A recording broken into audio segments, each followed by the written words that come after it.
Hey hi, நம்ம RPS family life vlog இந்த சேனலுக்கு சப்ஸ்கிரைப் பண்ணி லைக் பண்ணி கமெண்ட் பண்ணுங்கள். அப்போ தான் நான் போஸ்ட் பண்ணுற எல்லா வீடியோஸும் இமீடியட்டாக கிடைக்கும். இந்த சண்டே செம்ம சூப்பராக போச்சுங்க. ஸோ எல்லாமே பிளான்டாக போயிட்டு இருந்துச்சு. ஸோ காலைல என் பையனோட கொஞ்சம் விளாண்டுட்டு அவன் எழுப்புறதுக்காக ட்ரை பண்ணிகிட்டு இருந்தார். தூக்குறாராம்மா, என்னைய தூக்கிட்டு நீ எந்திரிப்பான்னு சொல்லிட்டு வாக்கிங் போகலாம் அப்படின்னா, என்றைக்குமே செய்யாத வேலையை இன்றைக்கி செஞ்சுட்டு இருந்தார். எல்லா பெட்டு இதெல்லாம் பில்லோஸ்லாம் எடுத்து இதெல்லாம் மடித்ததெல்லாம் எடுத்து அங்கே வச்சுட்டு இருந்தார். அதுக்கப்புறம் நான் எதாவது எடுத்து வச்சுட்டு இருந்தேன்னா அவனுக்கு அவ்வளோதான், மேலே ஏறி உட்காந்து விளாண்டுட்டு இருப்பார். ஸோ இந்த மாதிரி மார்னிங் வந்து கிட்டத்தட்ட ஒரு எந்திரிச்சதுலேருந்து 1/2 hour to 1 hour வரைக்குமே விளாண்டுட்டு இருந்தோம். ஸோ அதுக்கப்புறம் ஒரு 6:40 7 எந்திரிச்சாச்சு. ஃபேஸ் வாஷ் பண்ணிட்டேன். ஸோ தொடச்சிட்டு அப்புறம் என்ன பண்ண, நேராக வந்து என்னோடய பூஜை அறைக்கு தான் போனேன். வராகி அம்மனுக்கு டெய்லி குட் மார்னிங் சொல்கிறது என்னோடய ஹேபிட்டு. போகும்போதும் போயிட்டு வருவேன்னு சொல்லுவேன். ஸோ இதுமாரி சர்ப்ரைஸ்ன்னு சொல்லி என் பையன் கேட்டுட்ருக்கான்னு கேட்குறீங்களா? வேறு ஒன்றும் இல்லைங்க. அவன் டெய்லி வந்து வராகி அம்மன்ட்ட சர்ப்ரைஸ் கேட்பான் அவன். ஸோ நான் வந்து ஆல்ரெடி சாக்லேட்ஸ் வாங்கி இங்கே நோட் பண்ணி வச்சுருப்பேன். ஸோ கண்ணை மூட்டு எனக்கு அம்மாச்சி சர்ப்ரைஸ் கொடு அப்படின்னு கேட்பான். ஸோ அந்த சாக்லேட் எடுத்து கொடுக்கும்போது ரொம்ப ஹாப்பியாக இருப்பான் அவன். ஸோ இது சின்ன வயசுலேருந்தே அவனுக்கு வந்து கடவுள் பக்தி கொடுக்கணும் அப்படிங்கிறது எங்களோட குறிக்கோள் அது. ஸோ அது மாதிரி தான் என் பையனும் இருக்கான். ஸோ மார்னிங் எந்திரிச்சோடனே என் ஒய்ஃப் என்ன பண்ணுவாங்கன்னா, ஹாட் வாட்டர் கொடுப்பாங்க. அது ஒரு டம்ளர் குடித்து முடிச்சுட்டு உட்காந்து தான் குடிக்கணுங்கிறது கண்டிஷன் எனக்கு. ஸோ உட்காந்து அது குடித்ததுக்கப்புறமா காஃபி கொடுப்பாங்க. காஃபியும் குடிச்சிட்டேன் நான். ஸோ மார்னிங் எந்திரிச்சோன்னே என் பையனுக்கு உள்ள டெய்லி ஹேபிட்ஸ் என்ன அப்படின்னா, வெளியே அவனை தூக்கிட்டு போகணும். ஸோ இப்போ நான் வந்து பால் வாங்குறதுக்காக போகும்போது அவனையும் வாக்கிங் மாதிரி கூப்பிட்டு போயிடுவேன் நான். ஸோ அவங்க அம்மாவுக்கு பாய் சொல்லிவிட்டு என்கிட்ட ஜாலியாக கிளம்பிடுவார். ஸோ அங்கேருந்து என்ன பண்ணோம், நேராக அவனோட சித்தப்பா வீட்டுக்கு போயிட்டோம். அங்கே போயிட்டு சித்தா அப்படின்னு சொல்லிட்டு வா கிளம்பலாம் அப்படின்னு சொல்லிட்டு இருந்தான். ஸோ உடனே அங்கேருந்து வண்டி எடுத்துகிட்டு கிளம்பியாச்சு நாங்கள். ஸோ அங்கேருந்து எங்கே போனோம்னா, நேராக மட்டன் ஷாப் தான் வண்டி போச்சு. ஸோ அங்கே போகும்போது சுற்றி இப்போ தம்பி வந்து ஹாப்பியாக சஷ்டிக்கு வந்து விளாண்டுட்டு இருந்தார். ஸோ அங்கே போனோன்னே என்ன பிளான் பண்ணோன்னா, மார்னிங் வந்து பிரேக்ஃபாஸ்ட் என் வீட்டில் பண்ணிடலாம் அப்படின்ட்டு. ஸோ மதியானம் வந்து தம்பி ஃபிஷ் வாங்கி கொடுத்தாரு. ஏன்னா அவன் ஒய்ஃபும் ஊருக்கு போயிருந்தாங்க. ஸோ அதனால் இங்கேயே வந்து லஞ்சும் இங்கேயே சாப்பிட்ரு அப்படின்னு சொன்னேன். ஸோ அவன் வந்து ஃபிஷ் வாங்கி கொடுத்துட்றேன் அப்படின்னு சொல்லிட்டான். ஸோ அதுக்கப்புறம் வெஜிடபிள் ஷாப் வந்துட்டு வெஜிடபிள்ஸ் இதெல்லாம் வாங்கிட்டு, எப்போவுமே ஃபிஷ் வந்து அங்கே சைதாப்பேட்டில் தான் வாங்குவோம். ஸோ தம்பி அங்கே அவ்வளோ தூரம் தூக்கிட்டு போக முடியாது அப்படிங்கிற ரீசனால் கிளம்பியாச்சு. ஸோ இன்படியும் போகும்போது இந்த கடையில் வந்து தம்பி எப்போவுமே சஷ்டிக்கு வந்துட்டு ஏதாவது கேட்டே இருப்பான். அவன் சித்தப்பாட சொன்னாலும் கேட்க மாட்டான். போய் சாக்லேட்ஸ் அதுன்னு வாங்கிட்டு வருவான். ஸோ அதுக்கப்புறம் அங்கேருந்து நேராக வீட்டுக்கு கிளம்பியாச்சு. ஸோ தம்பியை போய் விட்டுட்டு வந்துடுறேன் அப்படின்னு சொல்லிட்டு தம்பி தூக்கிட்டு போனான் சஷ்டிக்கு. அதுக்கப்புறம் என்னப்பா, இந்த ஜெல்லிபல்லி ரொம்ப பிடிக்கும். ஸோ எதையுமே ரொம்ப சாப்பிடாதீங்க. ஸோ அப்பப்போ சாப்பிட்டீங்கன்னா ஓகே. ஸோ ஹெல்மெட் வேர் பண்ணாமல் எங்கேயுமே வண்டியில் ட்ராவல் பண்ணாதீங்க லாங் டியூரேஷன்ஸ் போகும்போது. ஸோ நாங்கள் வந்து அங்கே ஹெல்மெட் போட்டு கிளம்பியாச்சு. திருவான்மியூர்லேருந்து சைதாப்பேட்டுக்கு கிளம்பியாச்சு. ஸோ கண்டிப்பாக சைதாப்பேட் மார்க்கெட்டில் நான் என்னெல்லாம் வாங்கணும் அப்படிங்கிறத கண்டிப்பாக நான் இன்னொரு செப்பரேட் வால்காக கண்டிப்பாக போடுறேன் நான்.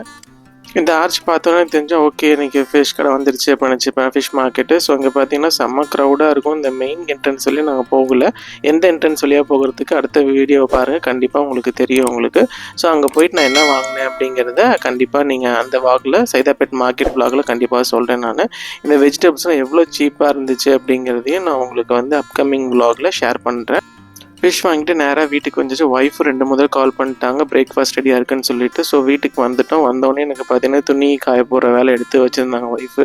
ஸோ தம்பியும் நானும் எல்லாமே உட்காந்து சாப்பிட்லான்னு சொல்லிட்டு என்ன ஒய்ஃப் பண்ணியிருந்தாங்க அப்படின்னா, இட்லியும் மட்டன் குழம்பும் பண்ணியிருந்தாங்க. ஸோ எல்லாருமே உட்காந்து மார்னிங் வந்து இந்த மாதிரி சேர்ந்து சாப்பிட்றதுங்கிறது எங்களுக்கு ரொம்ப ஹாப்பியாக ஃபீல் ஆச்சு எங்களுக்கு. ஸோ அதுக்கப்புறம் வந்து என்ன பண்ண, தம்பி விளாண்டுட்டு இருந்தான் சஷ்டிக்கு. அதுக்கப்புறம் சரி தூங்கலாமே அப்படின்னு சொல்லிட்டு சஷ்டிக்கு போட்டு தூங்கலாம் அப்படின்னு சொல்லிட்டு நான் தூங்குறதுக்கு போயாச்சு. அதுக்கும் ஒரு 1 hour வரைக்கும் என்னோட விளாண்டுக்கிட்டு தூங்காமல் இது பண்ணிகிட்டு இருந்தார். ஸோ அப்படி அமுக்கி போட்டு எப்படியும் அவனை தூங்க வச்சாச்சு. ஸோ அப்போ தான் வந்துச்சு குளிச்சு சாப்பிட கரெக்டாக இருக்கும் அப்படின்னு நினச்சிட்டு அவனை படுக்க வச்சாச்சு. ஸோ அதுக்கப்புறம் நாங்கள் வந்து ஒரு 2 o'clock போல் எழுந்திரிச்சோம். ஸோ ஒய்ஃப் வந்து என்ன பண்ணியிருந்தாங்கன்னா, விரால் மீன் குழம்பு, அதுக்கப்புறம் விரால் மீன் ஃப்ரை பண்ணியிருந்தாங்க, ஒயிட் ரைஸு, தென் ரசம், அதுக்கப்புறம் வந்து தம்பிக்கு சூப்பு இதெல்லாம் வச்சுருந்தாங்க. சஷ்டிக்கு வந்து நாங்கள் இன்னும் ஃபிஷ்ஷு வந்து குழம்புலாம் கொடுத்ததில்ல. ஸோ அதனால் ஃப்ரை பண்ண ஃபிஷ் வேணால் சாப்பிடுவார். நான் என்ன பண்ணுவேன்னா, எப்போவுமே என்னோடய ஹேபிட் வந்து ஃபிஷ் ஃப்ரை மட்டும் பிஃபோராக ஃபுட்டுக்கு முன்னாடியே சாப்பிட்ருவேன். ஸோ அதனால் உட்காந்து ஒவ்வொரு முறையாக எடுத்து டிவி பார்த்துக்கிட்டே சாப்பிட்டுட்டு இருந்தேன் நான். அதுக்கப்புறம் என்ன பண்ணேன்னா, குளிக்க போயிட்டேன். குளிச்சுட்டு வந்துட்டு ஃப்ரெஷ்ஷாக எனக்கு இருந்துச்சு எனக்கு. ஏன்னா மார்க்கெட்லாம் போனது கசகசன்னு ஒரு மாதிரி இருந்துச்சு. ஸோ வந்தோம் நேராக போய் குளிச்சுட்டு வச்சுட்டு அதுக்கப்புறம் சாமிக்கு எப்போவுமே நான் வந்து இந்த மாதிரி எல்லா சாமியும் வச்சுருக்கனால வராகி முருகன் சிவன்லாம் வச்சுருக்கனால அதுக்கு டெய்லி கல்கண்டு போட்டு நெய்வேத்தியம் பண்ணிடுவேன் நான். அப்புறம் என் தம்பிக்கு ஃபோன் பண்ணி சாப்பிட வாங்கன்னு சொன்னோன்னே அவனும் வந்துட்டான். ஸோ எல்லாமே எடுத்து வச்சிட்டேன் நான். அம்மாலேருந்து ஒய்ஃபு எல்லாத்துக்கும் பரிமாறிட்டு இருந்தாங்க. ஸோ மீன் குழம்பு, மாங்காய் போட்டு ரொம்ப பிடிக்கும் எங்களுக்கு. ஸோ ஃபிஷ் ஃப்ரை, எனக்கு வந்து ஃபிஷ் ஃப்ரை ஆல்ரெடி சாப்பிட்டனால 1 or 2 பீஸ் கொடுப்பாங்க. சாப்பிட்டுட்டு எல்லாருமே கொஞ்ச நேரம் உட்காந்து சேட் பண்ணிகிட்டு இருந்தோம் எல்லாருமே. அதுக்கப்புறம் சஷ்டிக்கு வந்து அவனோட பில்டிங் பிளாக்ஸ் கிளைம்லாம் வச்சு அவங்க சித்தப்பாட்ட விளாண்டுட்டு இருந்தான். அதுக்கப்புறம் திருப்பி படுக்க போயிடலாமேன்னு சொல்லிட்டு நாங்கள் ஒரு படுக்க போயிட்டோம். அப்புறம் ஒரு 3:30 போல் எந்திரிச்சு, ஏன்னா இன்றைக்கி வந்து ஒரு அரங்கேற்ற ஃபங்க்ஷன் இருக்குது, 2-3 ஃபங்க்ஷன் இருக்கனால அதுக்காக சஷ்டிக்கு ஃபஸ்ட்டே குளிக்க வச்சு நான் ரெடி பண்ணிகிட்டு இருந்தேன். அது ரெடி ஆகிறதுக்கு ஃபஸ்ட்டு குளிச்சது அவன் தான், ஆனால் கடைசியாக ரெடி ஆனது சஷ்டிக்கு தான். எதையுமே வந்து விட மாட்டான், விளாண்டுக்கிட்டே விட மாட்டான். ஸோ எப்படியோ எல்லாமே மேட்ச் பண்ணி இன்றைக்கி நாங்கள் எல்லாம் ஒரே கலராக இது பண்ணிட்டோம். மேலே அவன் பேண்ட்டை வந்து அங்கேயும் தூக்கி போட்டான். அவங்க சித்தப்பா வந்தோன்னே அதை கொடிக்கார் வச்சு எடுத்தாச்சு. ஸோ அதுக்கப்புறம் என்னென்னா இங்கே ஃபஸ்ட்டு நாங்கள் வந்தது என்ன அப்படின்னா இந்த அரங்கேற்ற ஃபங்க்ஷன் தான் நாங்கள் வந்தோம். இந்த ஃபங்க்ஷன் ஆர்கனைஸ் பண்ணுறது யாருன்னா என் தம்பி கொலீகோட ஃப்ரெண்டு தான் அவங்க. ஸோ அவங்க வந்து ஒரு டான்ஸ் டீச்சரு. ஸோ அவங்களோட ஸ்டூடெண்ட்ஸ் தான் இங்கே பெர்ஃபார்ம் பண்ணுறாங்க, இங்கே அரங்கேற்றம் பண்ணுறாங்க. ஸோ ரொம்ப சூப்பராக இருந்துச்சு. நான் இந்த மாதிரி அரங்கேற்றம் ஃபங்க்ஷன்லாம் பார்த்ததில்லை, தான் என்னோடய ஃபஸ்ட்டு டைம் இது. ஒய்ஃபுக்கு இந்த மாதிரி மியூசிக், கர்நாடிக் மியூசிக், டான்ஸில் ரொம்ப இன்ட்ரெஸ்ட்டு, அதுக்காக தான் இங்கே வந்தோம். ஸோ இது முடிச்சதுக்கப்புறம் நாங்கள் இன்னொரு ஃபங்க்ஷனுக்கு போனோம். அதுக்கு என்ன அப்படிங்கிறத நீங்கள் லாங் வீடியோ ஃபுல்லாக பார்த்தீங்கன்னா தான் உங்களுக்கு தெரியும் உங்களுக்கு. ஸோ அங்கேருந்து என்ன பண்ணோன்னா ஜஸ்ட்டு ஒரு வீடியோ மாதிரி எடுத்துகிட்டு நானும் ஒய்ஃபு சஷ்டிக்கு எல்லாமே பிளாக் தான் போட்டிருந்தோம் நாங்கள் அன்றைக்கி.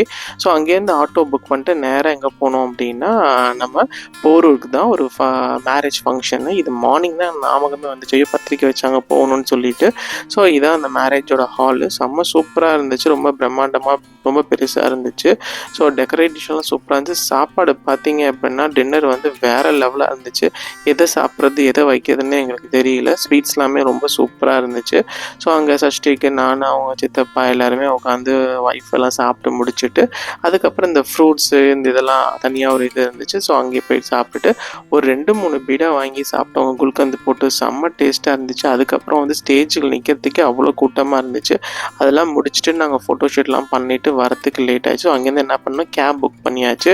நைட் 9-10 ஆயிடுச்சு. ஸோ அதனால் என்ன பண்ணேன், கேப் புக் பண்ணிட்டேன். நான் அம்மா வேறு விட்டுட்டு வந்திருக்கோம். எவ்ரி ½ அன் ஹவருக்கு வந்து அம்மாவுக்கு ஃபோன் பண்ணி நான் என்னென்னு கேட்டே இருந்தேன். அம்மா சென்னை வந்து இவ்வளோ நாளாக ஸ்டே பண்ணதே கிடையாது, அப்பா இருந்ததுக்கப்புறம் இப்போ தான் வந்து இவ்வளோ ஸ்டே பண்ணுறாங்க. ஸோ அதனால் அவளை விட்டுட்டு போகிறது ரொம்ப கஷ்டமாக தான் இருந்துச்சு. பட் என்ன பண்ணுறது, ஸோ அதனால் ½ அன் ஹவர் ஒன்ஸ் நாங்கள் கால் பண்ணிட்டே இருந்தோம். வீட்டுக்கு வந்தாச்சு. வந்தோன்னே அவங்க சித்தப்பா அவங்க வீட்டுக்கு போயிட்டா, நானும் ஒய்ஃபு பையன் மட்டும் மேலே வந்துட்டோம். ஸோ இதுக்கு மேலே வெயிட் பண்ண முடியாது, தூங்க போயிடலான்னு சொல்லிட்டு 10 o'clock போல் படுக்க போயாச்சு. பாய்.